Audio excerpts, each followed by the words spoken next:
kenapa perut saya tiba-tiba jadi besar. Besar sungguh. Tegang. Kena pakai kain. Sakit ni orang utara sebut merenin. Merenin lah. Okey lah 42. Jadi 3 hari saya masuk, doktor tak tahu nak buat apa. Saya kata saya nak balik lah. Tak nak buat apa lagi. Takkan nak operate kot. Scan semua okey. Jadi saya balik ke rumah saya. Saya panggil ustaz-ustaz dengan pelajar-pelajar pondok, makcik-makcik. Saya duduk tengah-tengah.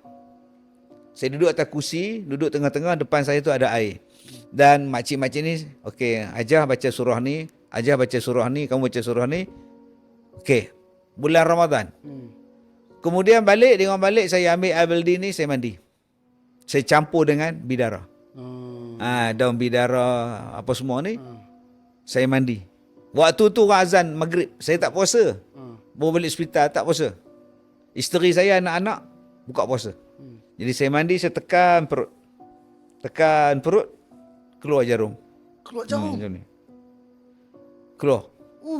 Itu bidara. Ni ada bidara pula kan. Bidara bagus. Jadi alhamdulillah, saya keluar ni. Jarum tu sampai sekarang saya simpan.